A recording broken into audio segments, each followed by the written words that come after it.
As I mentioned, I'm really delighted this evening. The New Economy Network Australia's national webinar tonight is being hosted by Jose Ramos, who is a futurist, a commoning human being, and the creator and manager of Action Foresight, and looks at a whole range of really remarkable futuristic and commoning themes.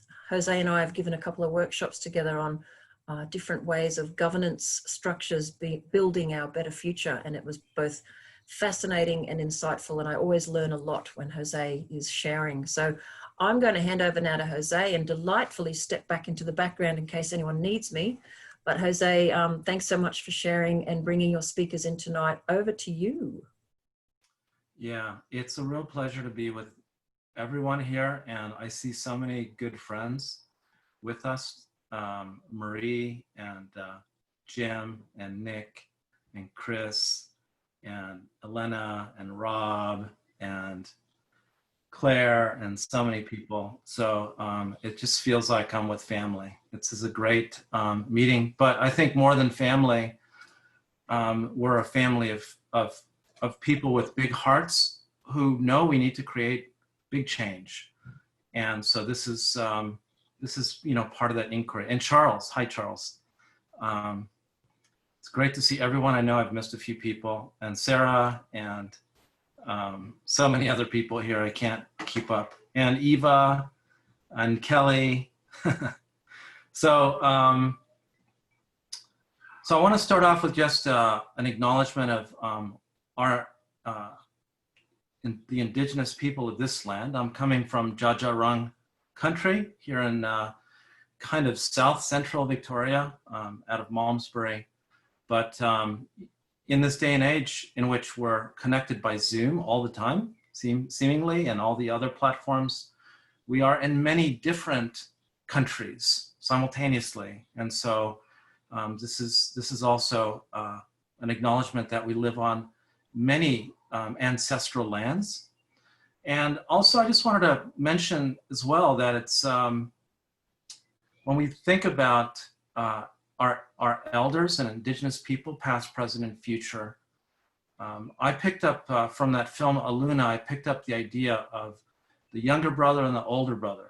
The older brother is the brother from the deep past, or you could say the older sister and the younger sister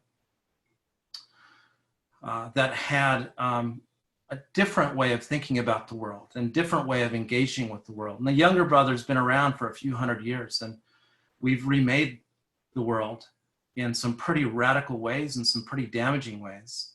And so I think for me, this is partly about knowledge. Can we learn from, can we have humility in the context of the challenges that we're facing and those people that came before us, because they hold secrets, they hold knowledge, they hold wisdom that is really critical to how we're going to address our challenges today. So with that, what I'd like is if each of our speakers can introduce themselves for 1 minute, and then Gilbert is gonna lead us into a process. Really quickly, my name is Jose Ramos. I like to write about the commons. I like to write about the future. I run courses, and as Michelle said, I was part of that sort of founding group, and NENA played kind of a small role in supporting the development. Just incredible how it's emerged, and just really feel incredibly strongly about we're in a great turning, and we're connecting with each other, and we're learning what those new patterns are and bringing those new patterns forth together as a community. So that's quick me. Maybe I'll hand over to Giselle, if you can just give a 1 minute introduction to yourself. Yeah, hi. I also feel great to see all these familiar names and feel really part of the family. And I guess I just really want to sort of build on what Jose was just saying, and I feel very honoured to stand on the shoulders of the people who've come before me, and I'm often aware of that because I feel like I'm always learning, and there's so much still to learn. Having said that, I think I've always been involved in change making in one way, shape or form, and often innovation and, you know, sort of rebellious creativity perhaps. I've done a bit of authoring, and I've been involved in co-ops for over 30 years now, co-op housing. I've helped create a co-op, a cooperative intentional community, co-housing community, and which I'll talk about a bit later because I think it's a different experience of COVID-19. And I'm, according to Andrew Bolt, I'm a sustainable living evangelist, so I can live with that. It feels okay. I'm president of the Sustainable Living Foundation and the National Sustainable Living Festival. That's probably enough from me for the moment. I think it's to Colin. Great. Great. Thanks, Giselle. Thanks, Jose. Colin Hocking. I'm on the land of the Rowalina in northwest Tasmania. People are coming back here, and next week I'm going to see some of them involved in some of the burning practices. Part of my background is as an ecologist in native grassy ecosystem work on west side of Melbourne and beyond, the land of the Wurundjeri, etc. So I'm excited to go down and see some of that happening here. And also, I suppose a lot of my life has been involved in exploring sustainable education, learning and change over about 30 or 40 years, trying to grapple with that, what it means and what we can do that might be more successful than what we've been doing. Thanks. Gilbert? Thanks, Colin. Wonderful to see friends and family, similar to all of you. And my name's Gilbert. I'm in the land of the Bunurong and Wurundjeri here in South Melbourne. We're a sacred land. And I'm the founding managing director of Village Wells. So I'm very passionate about place. I'm a placemaker. Been doing that for 30 years. And yes, and also empowering communities to have agency for themselves. So it's something I'm very passionate about. And over the years, I've been a drummer, dancer. I'm still a drummer and dancer, and can't help myself. Watch out, the drum could come out tonight. And yeah, very privileged to be with good people here today with this collective wisdom. Thank you.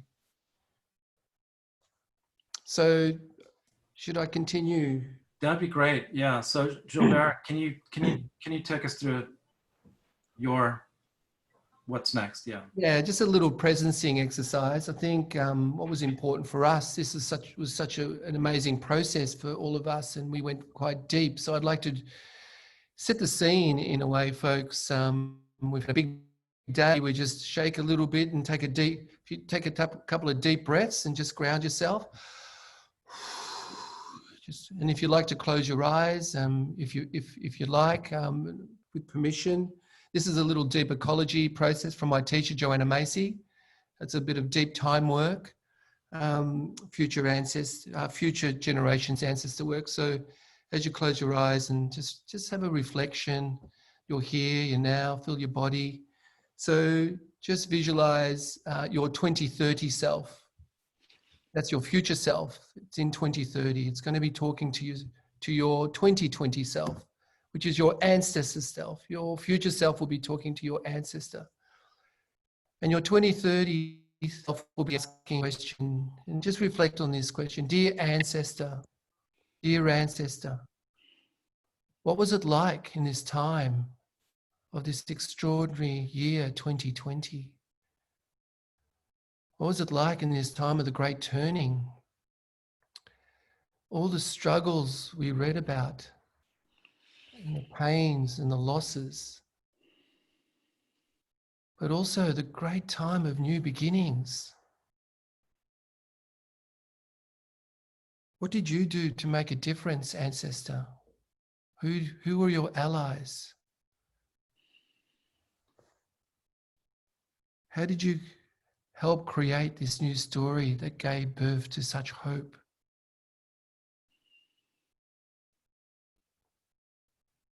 Dear ancestor, thank you for your courage and birthing this new story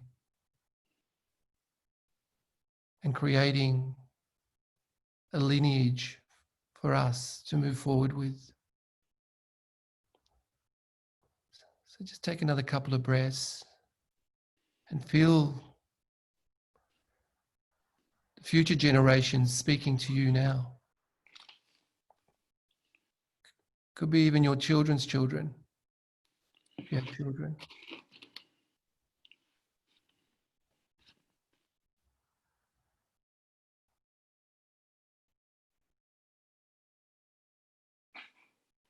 Thank you, Jose.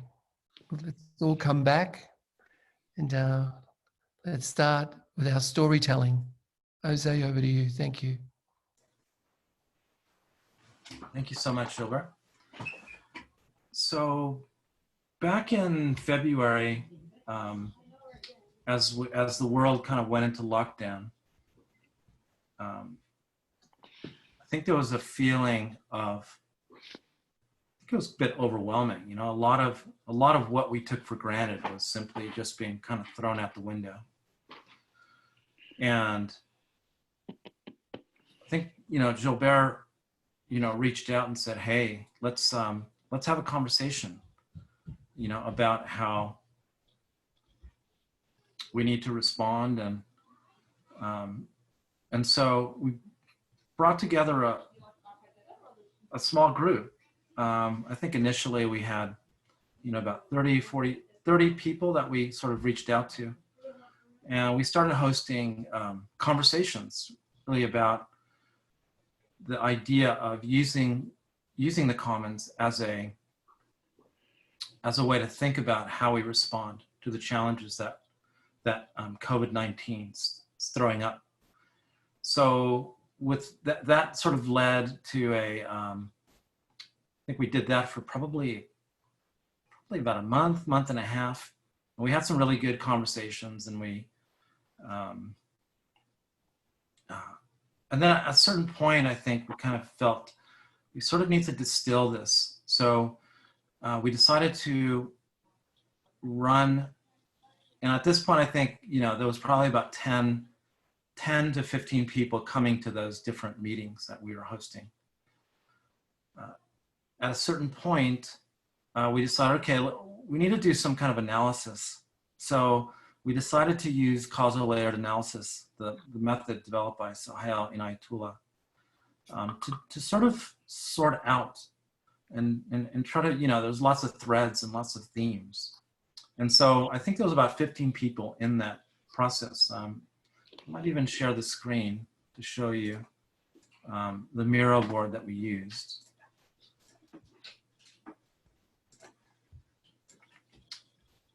So there's our Miro board, and you can see there's a lot of stuff there. It was a lot of fun, and we essentially, you know, went through that CLA journey, looking at the symptoms, going down more deeper into the systems, going into the worldviews, down into the myth and metaphor, and some really lovely and powerful imagery came out, both on the kind of problem side.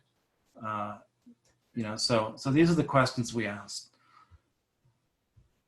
What we see as the challenges of the pandemic coming from a commons perspective. What are the challenges of the pandemic coming from that commons perspective? And what are the needed responses to the pandemic from a commons perspective? So in the reframing.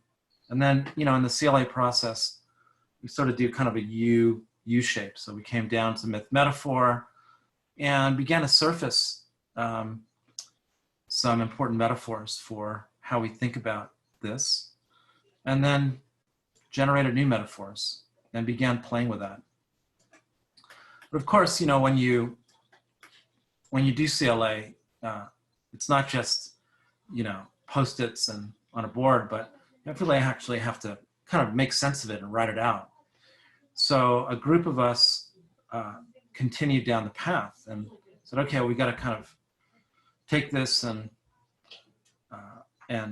and bring out themes. So it was Giselle, Colin, Gilbert, Maya Ward, and myself, and we started down that process. I think we got together every week for a couple months actually to talk about making sense of the themes and distilling those themes and then weaving the themes. And it was Giselle and Colin who did the hard yards on the really kind of bringing it together and making sort of the different themes and how they kind of come together as a broader whole.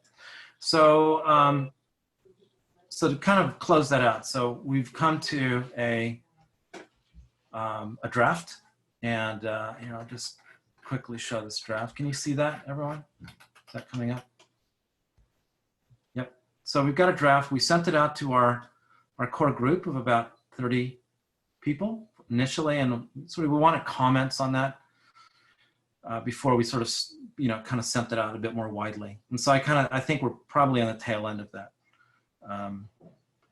And I think we'd be pretty happy to share that with anyone who wants to look at it here. So just let us know, or maybe we'll just ask Michelle Maloney to send it to the Eventbrite, anyone who registered. So what I'm going to do is just sort of give a kind of framing around the commons. I think that's probably the contribution I can make most, and then really hand over to Giselle and Colin and Gilbert to kind of talk around the themes. So when we think about commons, so much, there's so much literature out there. I was lucky to be invited to Berlin to one of the commons economy conferences that was run by the Heinrich Boll Foundation, and brought people together from all over the world, talking about commons this and commons that, and it really sort of just blew my that your standard frame of what a commons is just out of the water. Just kind of really opened that up. And so commons can be many different things, actually. People talk about digital commons. For example, the way that open source software needs to be sort of managed. Or Wikipedia is like a foundation that manages sort of media commons, the Wikimedia Foundation. Elinor Ostrom won a Nobel Prize for writing about, for explicating, for understanding, and for communicating resource commons. How people, communities that are highly localized collectively govern and manage the things that they depend on for their survival and well-being. There are other commons. Christian Iaioni has talked about the urban commons. With Sheila Foster, he wrote this groundbreaking article on what it means to develop and think about and develop the urban commons and the natural extension of that, which is urban collaborative governance, how we collaboratively govern our urban environments. And I could go on and on. There's so many different threads of the commons. The way that I think about commons and the way that I've made sense of it, because there's so many different threads, is that the commons is that which we depend on for our survival and well-being. Or I should say, what we mutually depend on for our survival and well-being, right? It's by virtue that we depend on it mutually that it becomes a commons. So, we can quickly see that a community having safe and clean water is a commons, or that a food system that maintains the health of a community and that can sustain its soils, that's a commons. So we can quickly branch out from more sort of historical definitions of a commons into emerging definitions of what a commons is. And we can use that kind of general frame to say, okay, now the other thing to add here is that when people explicate a commons, by explicate, what I mean is when they become aware and they communicate that that is a commons, what happens is that we are pulled into, or we are pushed into, depending on how you want to think about it, the need to govern that, the need to be active in the maintenance of that, in the care of that, in the protection of that. So commons, by virtue of people realizing that they live within a commons, really is a jolt into, no one's going to take care of this for you. You're doing it with others. And you've got to jump in and have those conversations and manage and govern and nurture those commons together. And so there's this movement that we see from what's implicit to what's explicit. 100 years ago, nobody thought about a safe climate or the atmosphere as a commons, right? Everyone just took it for granted, right? It's the Holocene. It's good weather for humans to start civilizations, right? And all of a sudden, humans and our predilection for, however you want to diagnose it, now a safe climate has become a commons. It is that which we mutually depend on for our survival and well-being. And by virtue of that, when it goes from implicit to explicit, then we're really pushed and forced or pulled into, okay, what are we going to do about this? How do we protect this? How do we nurture this? How do we govern this? How do we manage this? And so this framing of the commons really is a framing around the radical democratization of life, because there's so many aspects of our world which are commons that demand us stepping in and taking responsibility with others. I think that's the critical bit, with others. And it's a big question mark as well, because in so many places it's, well, what do we do, right? If this is a commons and we've moved from implicit to explicit, then it's what do we do together? And that question mark is so important, because that question mark is our movement, our inquiry into this space of taking responsibility, of governing, of managing, that space of the radical democratization of our world, because these commons demand it. They absolutely demand it. So this is sort of the path that we sort of walked, in a sense, in this process. It's really that question mark. I think we were careful not to give super definitive answers and say, this is what a commons means for this. I think it's a path of inquiry, and it really is the inquiry, not just about what is this commons that we're in related to COVID-19, but what does it say about how we need to radically democratize our life worlds? Or what does it say about how we need to govern, manage, protect, care together? What does it say? So I hope that was useful, sort of opening framing. And with that, Colin, do you think you're ready to jump in and talk a little bit about some of the ideas? Yep. I just wanted to check with Giselle, because Giselle's got a time limit. You happy for me to go for 10 minutes, Giselle? And Yeah, sure. I'm okay. Yep. Yeah. Okay. Thanks. So we're gonna, so yeah, I think roughly 10 minutes, Colin, and then I'll give you like a 2-minute warning. Great. Okay. Thanks, Jose. That's a really good framing.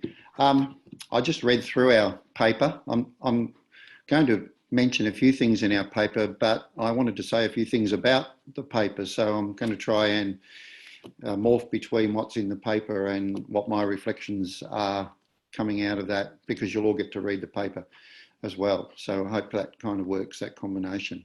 I wanted to start by saying how valuable, important this process has been for me, because we were all thrown into this cauldron, and finding a group of people who had a, if you like, a common concern to try and understand what was going on, what it meant, where it might be going, to me was, you know, a very important, as a mental health thing, as a community thing. And that kind of came out in two ways. And I've sort of come to the view in thinking about that there's the two sides to the COVID coin. One side of it was finding out what other people were thinking about in a similar sort of way, what some of the early patterns were that we were seeing, what some of the challenges and issues were that we could say, yeah, broadly, we kind of agree around this. So there was a bit of a foundation building in terms of trying to, as we were all doing, trying to orient to what this meant for our lives and our communities. And then the flip side was all of the things that came up where we had very different views about some of the issues, some of the ways in which we thought that this might be playing out, some of the ways that people might be responding. And that second lot were very useful and quite challenging. And I think an emergency like this, a crisis like this, actually heightens some of those differences. Not often you can have a discussion with people and you might have a difference, and you'll take time to go through those.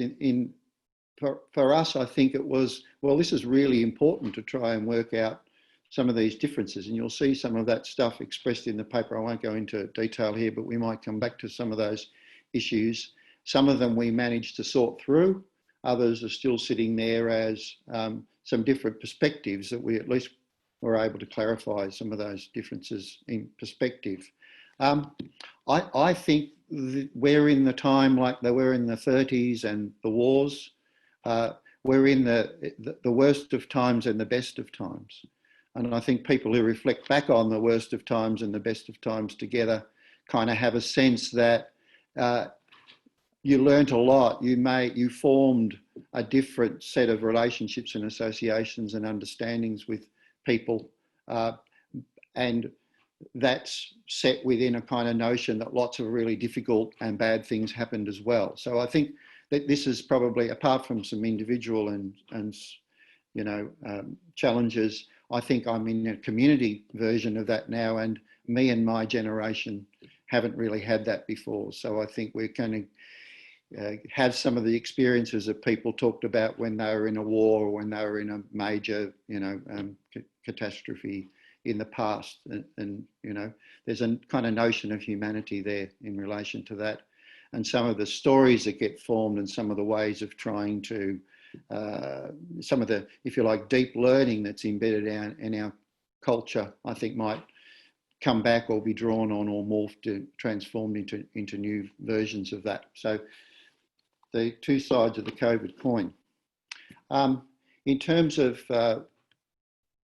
some more specific things, I think that some of the things that we have held in common concern are changing and being challenged.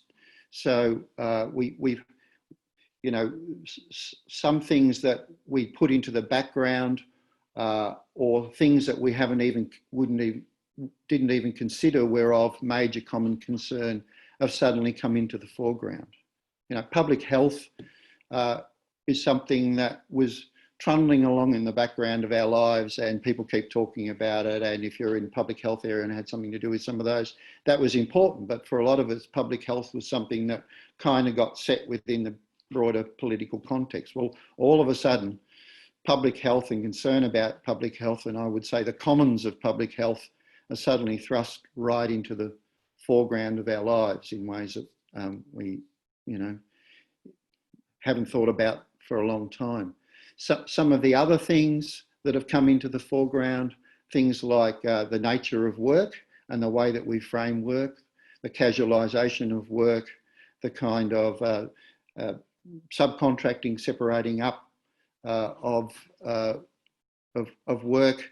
All of a sudden it becomes a common concern, and I think it is a commons. It's something that probably the unions have talked about for a long time as being really important to all of us, that the conditions of work of each group and individual is important to all of us, but that's kind of eroded, if you like, and all of a sudden it's come into the foreground in, you know, age and, you know, in the quarantining of the you know, protection of quarantine, etc.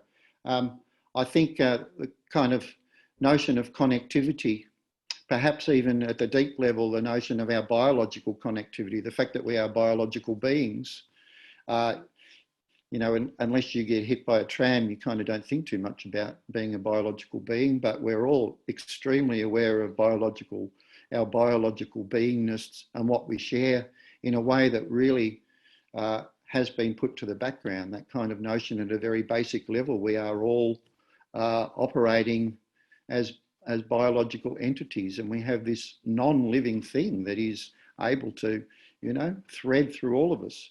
And it goes through the social spaces that that are part of our social humanity. The kind of connectivity that we have through our social connections are the thing that it exploits to get from one person to another. So we've come to this kind of COVID paradox that we are caring about one another by physically separating ourselves from one another. I'm hoping that that kind of notion of biological commons, connectivity, sharedness, I'm not sure whether I'm using it in the right way, but I think it is a pretty basic kind of notion of our common concern and common condition, might also extend to our recognition of our ecological selves, the connectivity that we have in an ecological sense with one another. That will be interesting to see.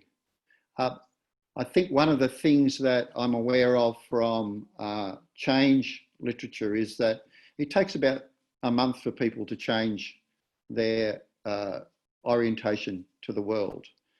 People now are being held in this condition, these change conditions that point out some of our connectivity and some of our new understanding of shared common concern, much more than a month now. So some of the things that we will be changed, some of the ways we'll be changed by this will be more permanent change. We don't know how they're going to unfold in terms of when things start opening up and maybe in a year or so beyond the immediate challenge. But there will be things built into our behaviour, our perspectives, our ways of relating that will be changed because we will be held long enough for in my case, in my view, neural networks to have been changed. And it will be interesting to see, you know, what those changes are.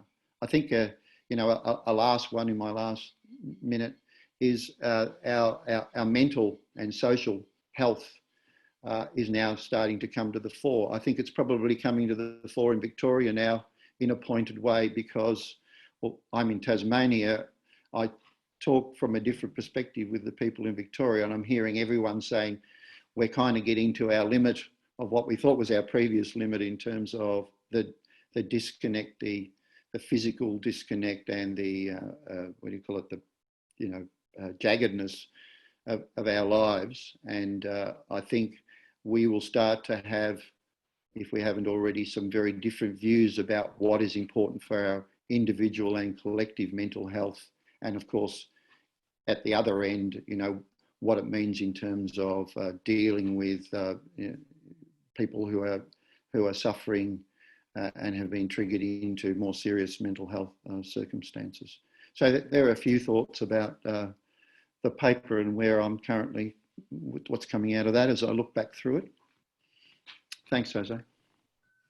Great, thank you, Colin. Giselle, would you like to jump in here? Yep, sure. It's so great to be part of this. Thanks for everybody's contribution along the way. So I've just read through the document too this afternoon to refresh my memory, and I realised that I really did learn a lot in that process, not just learning how to use the Miro board and the fabulous causal layered analysis system, which I now love, but also how to navigate some of these different points of view that we did come across, and how to really work collaboratively and write collaboratively. Like, it was a new experience for me. I'm really happy overall with the result. It could be a little bit more polishing, and there's no doubt going to be some more input. I think it's got a really strong start and a really great middle and a pretty strong finish. So all good. We could have said a whole lot more, but we were conscious of trying to keep it to a size that was manageable as well. Yeah, so I'm curious now how we're going to use this, how we're going to get this sort of investigative thinking out there, and some of the thoughts that have been brought together through this whole process, and how that can then maybe affect some implementation of where we go. So I would love to hear in the discussion that follows this some thoughts along those lines, particularly along implementation of some of these ideas. One of the things that I really have noticed is that this emergency has made me realise that the vocal minority, which is very loud, is not the majority. So, you know, even though, you know, I agree with what Colin's saying too, that people are getting a little frayed. It's been going on for quite a while now in Melbourne, but on the whole, the community of Victoria is still supporting these measures because they're necessary. And so there is a vocal minority, and I look at that, and I tolerate that vocal minority in a different way from the way I have experienced it with the climate emergency. With the climate emergency, the vocal minority felt really dangerous and really, you know, particularly sort of, you know, disorienting. And I felt that I've felt over the years that it could become infectious, and it could become the majority very quickly. But I don't see it like that now. I see this, somebody was saying recently that about 70% of Victorians are pretty much supporting the government, and the other 30% is the Murdoch press. So I sort of thought, yeah, okay, that, you know, maybe that's what we're seeing too. So perhaps we can take something out of this back into the climate change emergency and the work that needs to be done there. And for myself personally, not feel so sort of, you know, sort of freaked out by that vocal minority and the fear of the criticisms and the, you know, all that comes with it. So that was one thing that I was picking up when I was reading back over it today. You know, I think that this big discussion now, the result of the inquiries showing that, was it 90% of the second wave was due to the quarantine bungle. But I think, you know, that discussion is not talking about the casualisation of the workforce, which was one of the things that was identified through this process as being part of the problem, not just there, but also in aged care. And that's a part of that is a topic that needs to be raised more and more, because otherwise it's being used as a political football already. But there's a deeper factor there that needs to be brought to the attention of the wider public, and at least factored in as part of what was going on there. For me, you know, I'm living in a co-housing community, and you know, I have to admit that I've had almost a sort of a survivor guilt experience of not having too bad a time in COVID-19. Certainly not as a result of COVID-19. Some of the experiences I've had have been personal ones, and that's going on for everybody at the same time as this other bigger circumstance. But in a closely connected community like this, while we are observing all the precautions and all the rules, we're also conscious of being close to one another, and people are crossing paths and saying hi, and there's a sense of connectiveness and care. And, you know, one of the first things that happened was some of the people here cooked up 200 meals and put them in the freezer for anybody who got sick or had, for whatever reason, couldn't organize a meal. They were there. That's just like, so this thing about how can I be of service, you know, this comes out when we can nurture it in our situation somehow. And I think there are a lot of good lessons that can be drawn on from the different circumstances that we each find ourselves in, and looking at the pros and cons, the pluses and minuses.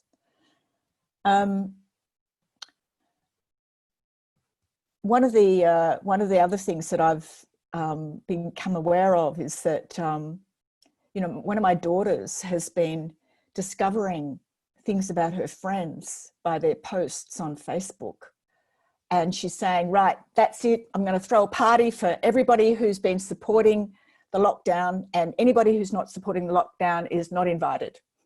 So she's like wanting to really make it clear to the people who are complaining and, you know, who she sort of is seeing them as having, you know, they've still got their jobs. They've got a lot not to complain about, but they're jumping on that bandwagon. So it's really upset her. She's been losing sleep over it.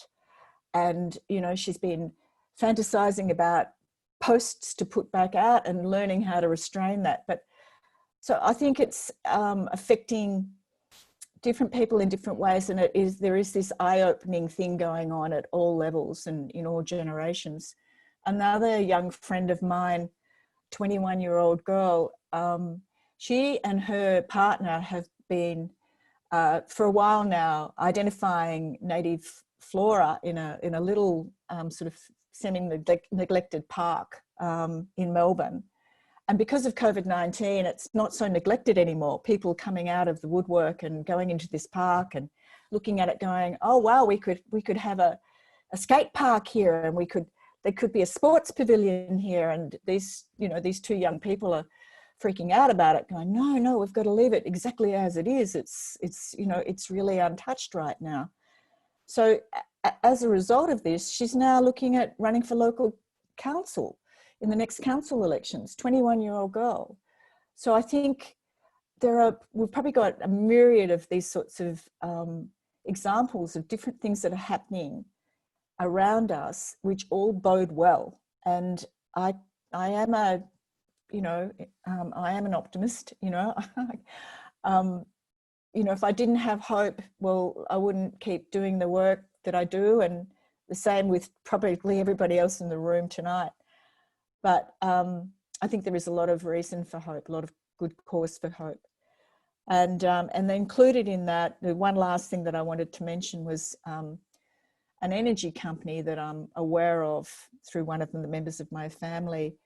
They've really gone a long way into online creative discussions and caring, concerning interactions with staff who are now all working from home. And I've been really impressed by the openness which this corporate has been exhibiting, and how well it's been dealing with the human side of this. So maybe that's another sign of hopefulness. Yeah, I think that's probably enough for me. I don't know if that was 10 minutes or not, but it'll just allow a bit more time when we have our Q&A and a bit more discussion, because I'm looking forward to hearing from everybody else. So I'll hand over now. Great, thank you. Thank you, Giselle. Over to you, Gilbert. Hey, thanks, Giselle. Thanks, Jose, Colin. Yeah, look, wow, what a surprise. I just rang up Jose and thinking, oh, maybe I'll have a conversation just with Jose, and it's turned out to be way bigger than I ever thought. So, and I have to say, I try to pull out of this group because I said I'm not a writer and I don't want to write stuff and it's not my gig, but somehow it's pulled me in to go deep within to really reflect on, you know, what really matters in place. So I think I'd like to just share a few themes, having reread the article this afternoon, and it's got a strong foundation. I think for me, it's been these last 6 months has been like a birthing process. In some ways, I think we're all in a birthing process. We're all birth mothers and birth fathers, and we're stretching ourselves, trying to work out what, you know, in this unknown, what are the knowns that could create a foundation for the future. So this has really been my experience, and it's been great to be held by these good people, and that's what I've felt over the last 6 months. It's been good for all of my mental health and given me hope. My hope budget has filled up. So in terms of some key themes, and I'm just mindful of time, and I want to maybe race through just half a dozen. I think what did come out, and I've just seen it even in my work as a placemaker, and in our article, Place Matters. Where we live, where we play, where we work, we've actually been stuck in place. I know I had 40 flights last year going to create great communities and great places overseas and around Australia, but I've just stayed in South Melbourne.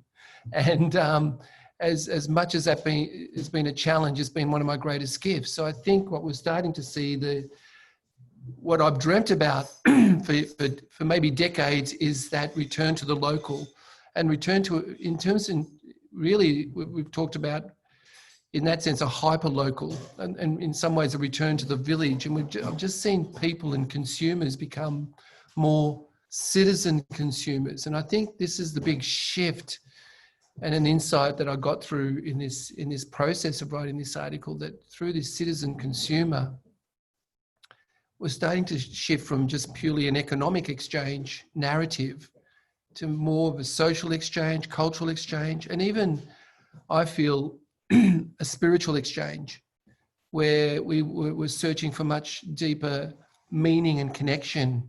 You know, I was watching the ABC the other day, and the guy said the most Googled word in the lockdown around the world is God or spirituality. That's been interesting. So that says a lot about that search for meaning and a story that has hope and possibility. And I think the old story just suddenly got popped, and I don't think we're going to go back to that old normal. So I think definitely our streets, our parks, our public spaces, our neighbourhoods have just become straight into the foreground of people. I know these are the things that I walk the streets every day, and I watch them and I look at them, I'm getting ideas, and I must be one of thousands. So I think not only local matters, it really starts to frame that sense of we're all interconnected. And I think the other element, and you know, and Giselle touched on this, people wanting to go for council. I think the whole theme of devolving power back to the community, or power to the people. It's simple as that. The interest of and I think it's just going to blow up where do we have agency in our communities? What are the tools and processes through deliberative processes, or asset-based community development, or citizen juries, or participatory budgeting? People are starting to have a language and talk about it. So that's an interesting framework and theme, I think, is that was breaking that bubble. We're starting to say, okay, well, actually, I want to say my local. And it's going to be interesting to see how that unfolds in a myriad of ways, where, you know, street by street, neighbourhood by neighbourhood. And that's why I love the town teams model in WA, where it's a wonderful governance process where it brings community right at the foreground and empowers community as well as business and council. And interesting, council plays the role as facilitators now, not power over, but power with. And I think this is something of a theme through our article that's going to be quite important, or our document. The other key thing that I've been surprised in the discussions, even in my work and discussions in clients, is with main streets and the loss of Main Street traders, which has been devastating. But the silver lining out of that is that there's going to be a renaissance of what I call civic entrepreneurs. It's what happened in the late 80s and early 90s when I was working on the laneways of Melbourne. 30% of the shops were empty. Charles remembers this, you know, we created laneway festivals and we had diverse communities come in. We did illegal acts of love. I think that's going to be the revolution. We need illegal acts of love. So I want you to go out tomorrow and do an illegal act of love. But be careful when you do it. So what I'm saying is that we've been so dominated by our commons, by cars, yeah, the dominance of the car. So what's been great in these conversations is the repurposing of our commons, which is the majority of our commons in our cities is streets dominated by cars. So repurposing streets, reclaiming streets, closing down streets. And this is something that I've dreamt about for decades and suddenly it's happening in weeks. And the government just gave, the Victorian government just gave $30 million to close down streets and buy furniture to council. How good is that? I've been struggling to get $300. But anyway, this is this good news stories, I think, that's going to, and it's just the beginning. It's like a tsunami. So this tsunami of possibility of reclaiming our commons, I think is very exciting, including the commons of food growing and public space renewal, of repurposing public spaces, you know, 21st century schools, all of these things will come into our context. The other thing is, the last couple is really just to mention the importance of enlightened leadership and enlightened development. We're starting to see developers, because they have no choice, say, okay, we need to give back to the commons. We need to actually give back public space. We've been working with some developers now saying, okay, the smart developers will create a sense of streets, laneways, public good. So I'm hoping this becomes an opportunity and a window for, remember 90% of our cities and our towns are built by the private sector. We have to shift the economics of place.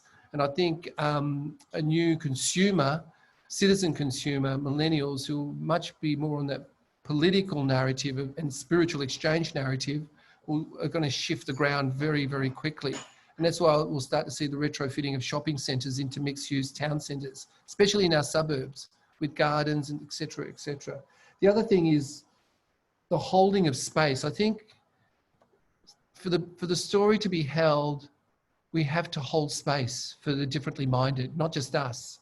How do we hold safe space for the commons discussion? For diverse views to come through?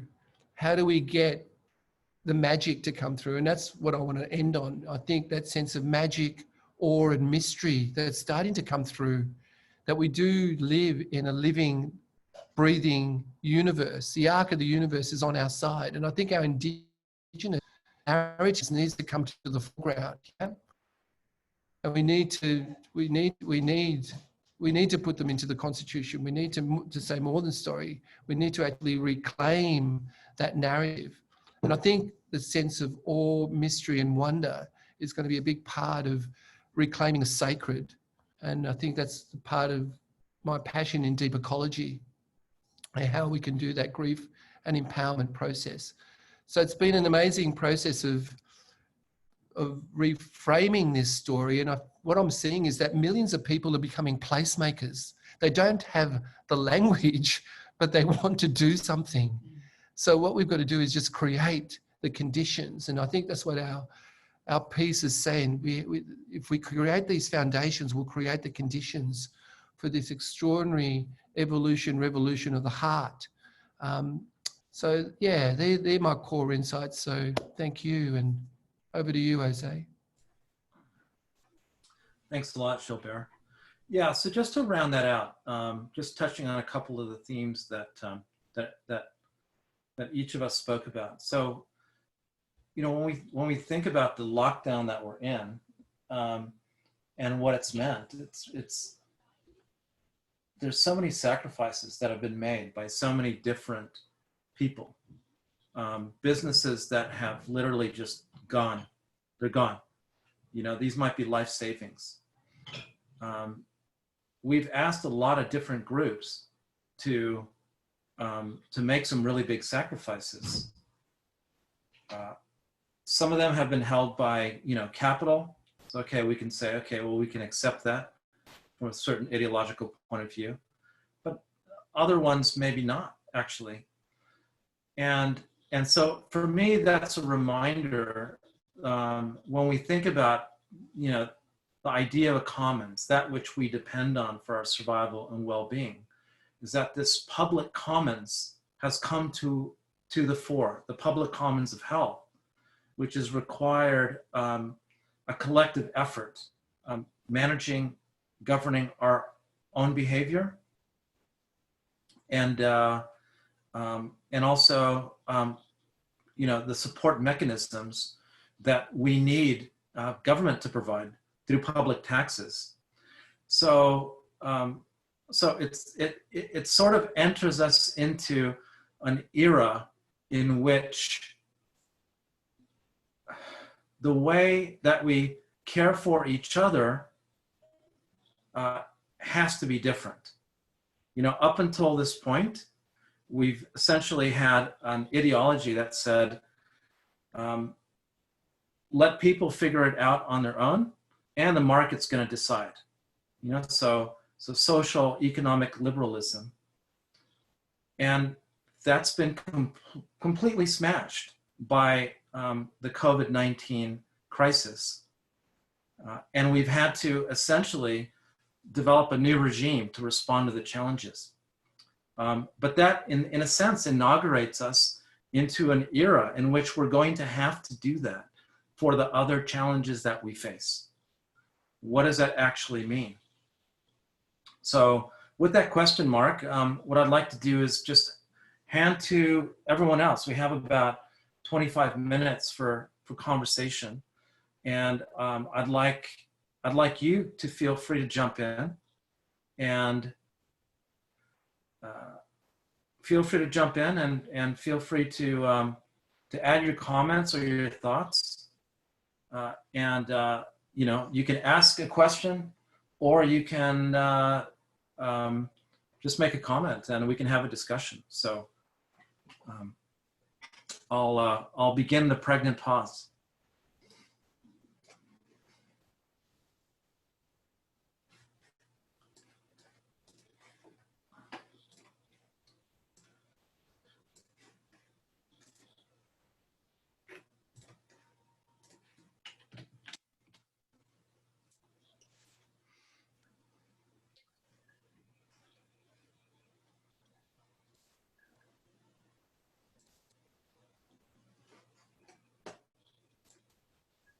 Jim, please jump in.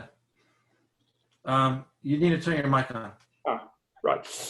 If I could just share one thing, and it was sparked by what Giselle was saying. I've been very concerned in the last week or two at the number of people who I know on social media or in other places who I thought knew better, who are being seduced by the conspiracy theories and who are starting to talk about, is COVID really a thing after all? And, you know, there's the people are, you know, those conspiracy theories and moving into anti-vax territory and so on. And I've been very concerned, as I said, at the sort of people who seem to be seduced by this. And it's led me to think even more about the importance of telling a story that people can believe in. Because I think the conspiracy theorists are telling a story that people in desperation are believing in, because it offers them some belief that, oh, we can get out of this and it's all a hoax and so on. How do we craft that story, the story of the commons? I think we can think about what's involved in the commons in really interesting ways, but how do we craft the story, and how do we tell the story in such a way that people are going to latch onto it and see its potential, rather than getting, because I'm more pessimistic actually than Giselle, in terms of the conspiracy theories. I think it's very dangerous territory that we're in at the moment. We know that in times of instability and unrest, conspiracy theories can thrive. We've only got to look at Nazi Germany and so on. And so I think it's very serious, and I can't be as optimistic as Giselle can about it. So I just wanted to throw that open, and how do we tell the positive story? Well, you know, Adbusters for years have been talking about the mental commons. And then, you know, Jürgen Habermas talked about the public sphere, you know, and he came directly from that lineage of watching Germany fall into the hands of the Nazis and the propaganda machine and the distortion of truth. And we're living in an era in which our critical communication technologies have perverse incentives right at the heart of them. And so if hate is profitable, then people are going to drive it. If conspiratorial clickbait is profitable, then it's being driven. So really at the heart of our system, we have, you know, the propagation of this kind of intellectual centrifuge.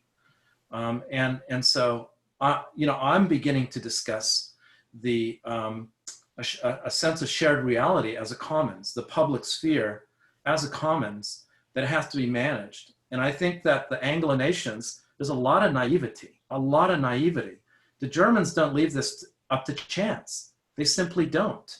They have provisions in their constitution that force many different, they force a level of public literacy around these critical issues so that you don't get this intellectual centrifuge. So I couldn't agree more, Jim.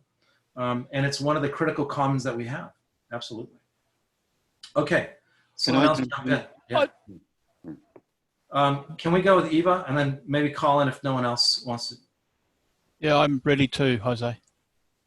Okay, so Eva and then Charles. Great. Hi.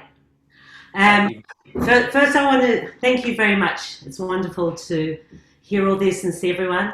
And I just wanted to respond to Giselle talking about the co-living space. And I'm living in a home with 6 other people at the moment, people from around the world, some of them who were my volunteers prior to this. And we've built a little apartment for myself upstairs so I can have separation if need be. But as a co-living community, it's been extraordinary to see what happens if you share a house with other people. And I also feel guilty, Giselle, about not suffering and in fact really enjoying this period of time. And I really think it's the way of the future. And we're trying to encourage other people that have homes and are living alone to try what we've done. And we've got 8 bedrooms now in my home, some of them tiny spaces, but we've had up to 12 people living here at different times. So that was the first thing. And I'd love to share that model if anyone is interested in doing that. Second of all, just in response to the conspiracy theory, comment, I'm a health professional and I've been doing a lot of research into what's going on. And I think one of the triggers, certainly for the division in terms of going between conspiracy and acceptance, has been the questions around how media has been split around what they're allowed to talk about. And certainly from a healthcare perspective, there are these gaps in our system around the allowance of preventive early treatment. So it's been really interesting. Many people on my Facebook wall are saying that for the first time they're watching some Sky News so that they can understand what's going on medically. And so I think there's this nuanced approach that we need to consider, because every issue is different and people are just embracing if one thing's not true, then everything's not true. Or if one thing's correct, everything's correct. And so we're not having a nuanced approach. And we're going to be starting up a podcast called either Everything is an Argument or Everything is Nuanced. But some of the people here would be great to talk to about that. And and the final thing is just around opportunities. And, it's wonderful to hear there's this commons idea that we can be aligning with and how to do that. How does that become a more mainstream movement? How does that become an umbrella for us to feel like we can connect with it? And I'm just curious about how that could be. Yeah, that's awesome, Eva. And I think we would all agree that when we looked at commons and the pandemic, that it really just smashed any kind of, black and white view of this issue. Okay, well, we like big government. We don't like big government. We think it's the market. It's not the market. It's just not that. It's you have to weave yourself through a lot of your own ideologies, and also discover the commonalities and the interconnections that really break the models. So I think it's kind of a combination of, a lens that provides clarity, but at the same time, a lens that breaks the simple. And so, I think that's useful, and I think that's the space we're going into. We talk in this paper about the interconnections, the anxiety that comes with being deeply vulnerable, and the and people's kind of knee-jerk reaction to find answers, and yet, they're not necessarily there on many different sides. So yeah, so definitely. Okay, Charles. Well, this has turned out entirely appropriate. Where you were going fits beautifully. It seemed to me for some time that, and I've been saying for some time that Homo sapiens have been facing two existential crises. One is of our own making, and one is not of our own making. And the one that's not of our own making is our relationship with our planet. Mother Earth has been telling us for some time that she doesn't like the way we're engaging with her, and she's demonstrated she's got powerful ways of reminding us of that. And I'll come back to that. And the one that is of our own making is what we call our economy, our economic system. We've created in the last couple of 100 years a particular view of how the world works, the human world works, and we call that the economy. And we've discovered in the last 30 or 40 years, those of us who have been thinking about this, that doesn't work either. It seems to me that what COVID's doing is it's brought those two crises together most magnificently, and that's the point that Jose was making. It's demonstrated to us that both of those are now revealed in all of, well, they've been there for a long time, but hopefully more and more people are realizing that those two crises exist, and we're going to have to work our way out of both of them, or else Mother Nature will get rid of us. That's my contribution. Yeah, that's fantastic, Charles. And absolutely, there's, as a futurist, we do this 4 futures process, complements of Jim Dater, which is continued growth, collapse, constraint, and transformation. And we've been thrown from a continued growth world into a constraint world. But the knee-jerk reaction is, how do we get to normal? Let's get to normal, right? And as we know, getting back to normal is getting back to generating the next bigger disaster, right? So we actually need to move from constraint to transformation. And this is the broader context. Yeah. Thank you so much, Charles. Who else would like to jump in here? And if no one else, maybe back to you, Colin, or Giselle or Gilbert. So just pregnant pause and then just see if anyone wants to jump in. I'll jump in if you can hear me. Jose? Yep, go yeah.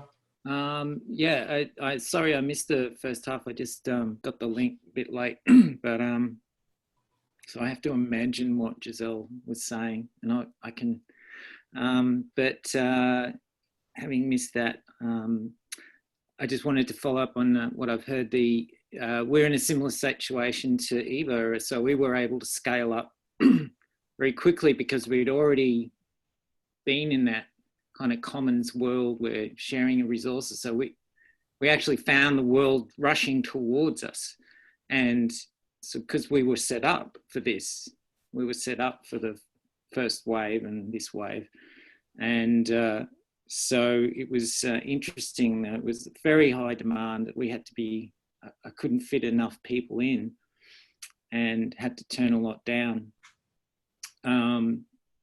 So yeah, that's interesting. And then all of a sudden, our street community, it was so much easier to engage with people, and the nascent nature strip use and the street use, it really changed. I think everyone's got a story about how their local streets changed. A couple of teachers just pulled out a spray can and started painting markers for a basketball court on the road, and I thought, wow, these guys are, they're not radicals. And I saw that and I thought, wow, I don't think those paint marks are coming off. They used, so we now have a permanent basketball area. I've taken over the corner area, and everyone wants seats and food trees, and it's all happening. We might secede from our shire. Anyway, that's a joke. But but yeah, lots of great stories that Gilbert touched on, and Gilbert works at the next scale up, or 2 scales up from where I'm at. But it's good to think that that can happen at a bigger scale. I'm skeptical about what I heard Jose and Gilbert talking about. It's inevitable that we're going to shift. I don't think it's inevitable at all. I think looking back at history, it's, there's a couple of steps forward and then there's a big step back, perhaps even 2 steps back, and that could still happen. So, going back, way back to, let's say the oil crises, the double oil crises of the early 70s, huge numbers of people thought, oh, this is it. This is when we all slow down, and nothing could be further from the truth for that. I mean, there was a shift underneath, but so there was a step forward, but, so I'm more, not skeptical, but just realistic based on history. I think, yes, some things are going to change, but it's not going to be the big radical shift. It's just going to be a shift, and it's already, but it's a chance, it's an opening to it. We can lever off it, but I don't think it's inevitable at all. Anyway, that's enough. Thank you, Dom. Yeah. Thank you. Okay. Does anyone want to lead off? Giselle? Yeah, I would just like to just pick up again on the conspiracy theories and my optimism. I'm actually reading a lot. I'm reading at the moment about the 1930s, and I'm very, very conscious of how badly wrong this can all go. But I've also been looking at some research that is basically saying that with conspiracy theories, are basically, you can't prove that they're right or that they're wrong. There's no proof going to be able to be presented, basically. Apparently one of them was that Dan Andrews is a clone, and the real Dan Andrews is in the I don't know, Barbados or somewhere. But, so the thing is that what they say in the research is that trying to tackle them is probably pretty pointless. People are very fixed on them because it does give them a sense of being able to project onto someone else some blame or responsibility or whatever, and so forth. But more to the point for me, it completely derails me and just creates an anxiety in me, which stops me working. So I just need to stay in sort of, in the positive zone and sort of focus on the energies and the incredible creativity and love that I see flowing from so many different directions around me, and be inspired by that, and not be disempowered by fear, which is, I'm not saying it's not real, but it's just not useful to me.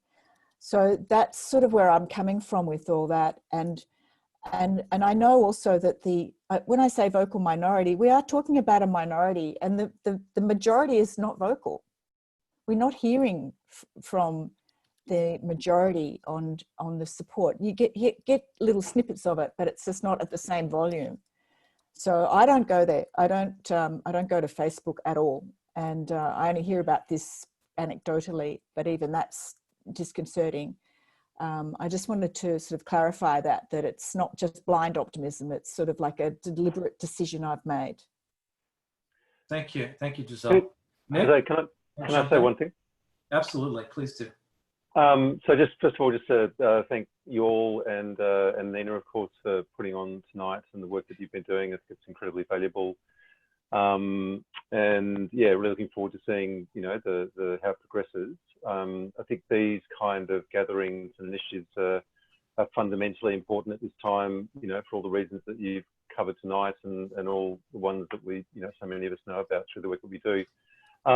I did put a couple of links in the chat, which may be of interest about, you know, the power of technology, you know, the power of social media, the way it's used, the way it's manipulated. You know, we're seeing a phenomenon now with a lot of people leaving Facebook and speaking out about the way it's, you know, how it's actually being used and manipulated by far-right groups in the United States, you know, for very violent political purposes.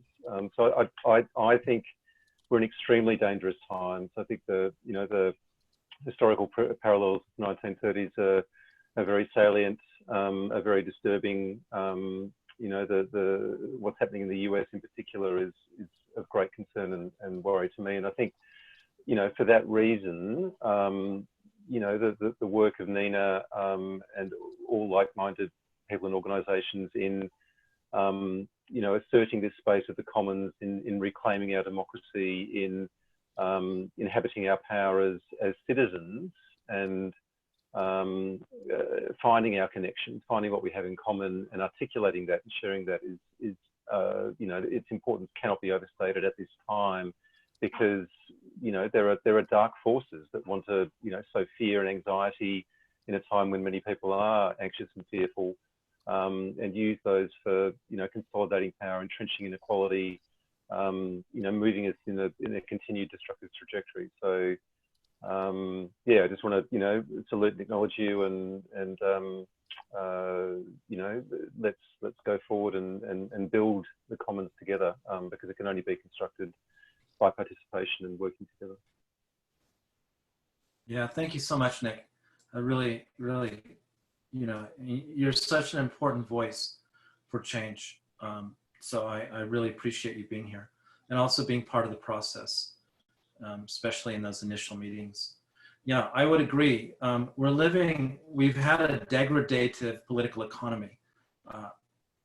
And so it generates, on one hand, it generates tremendous wealth. You know, now we have robots mining the earth and robots creating things, but degradative on so many other levels because it doesn't have a commons lens. It generates wealth for particular interests, and it creates externalities for the commons, you know, within the context of what we share. And it generates crisis on a massive scale.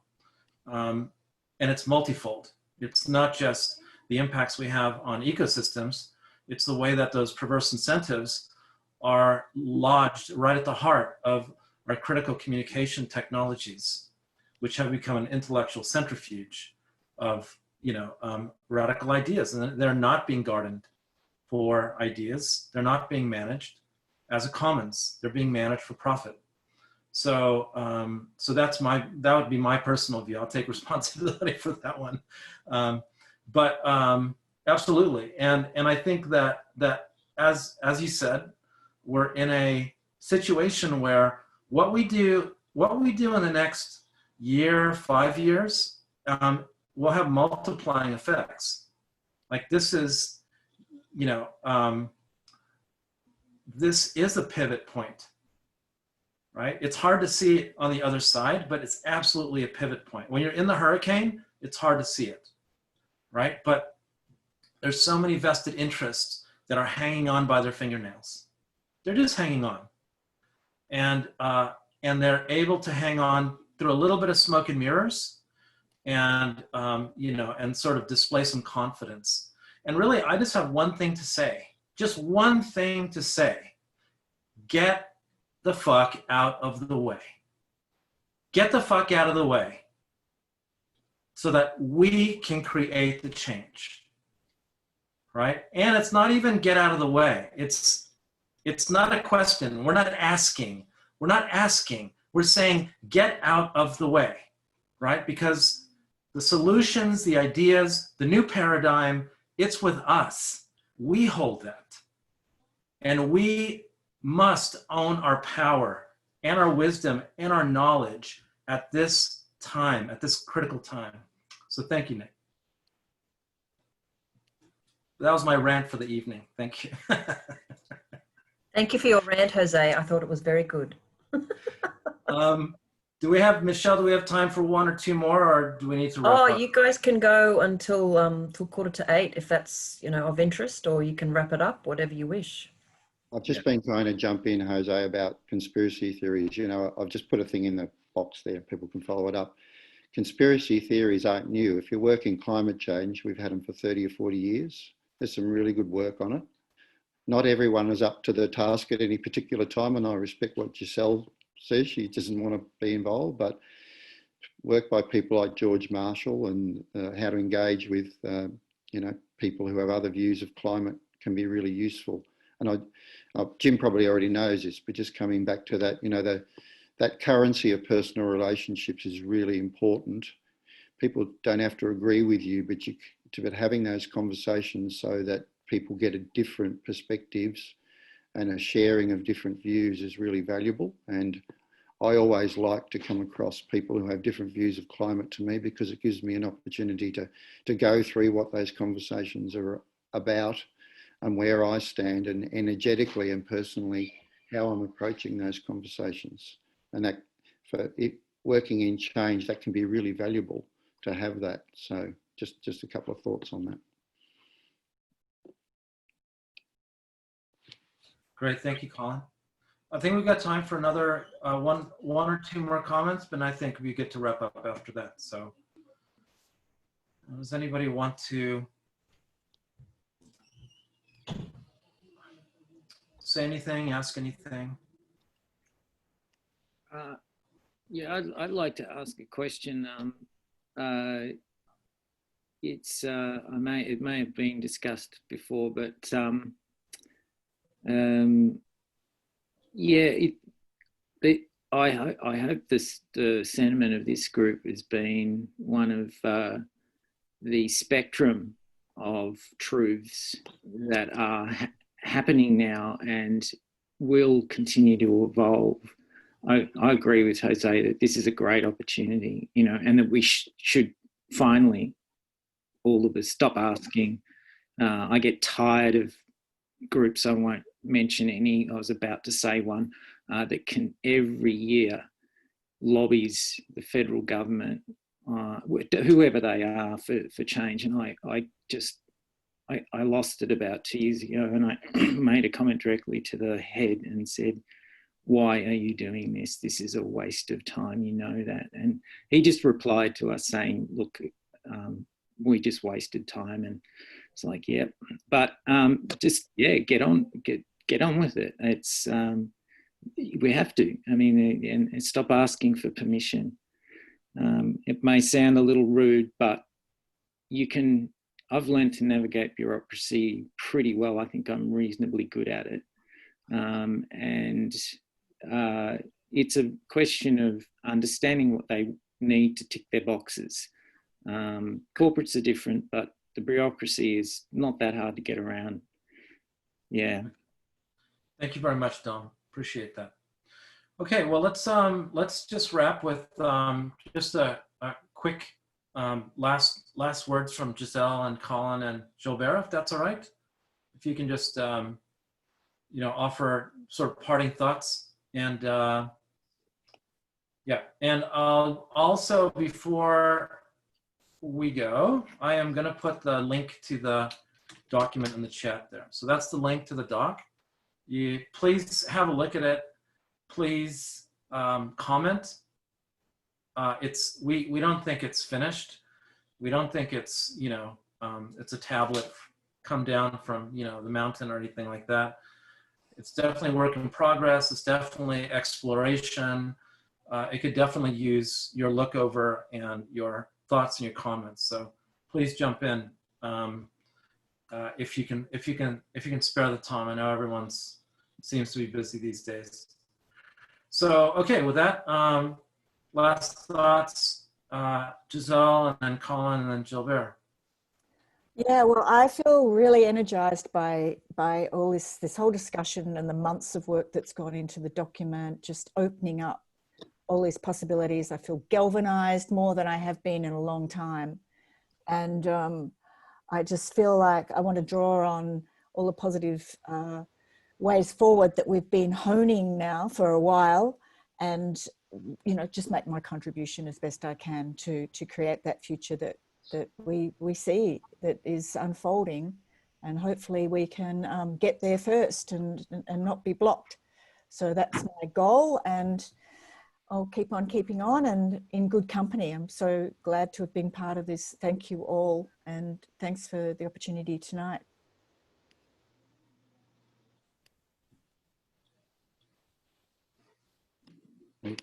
Me next.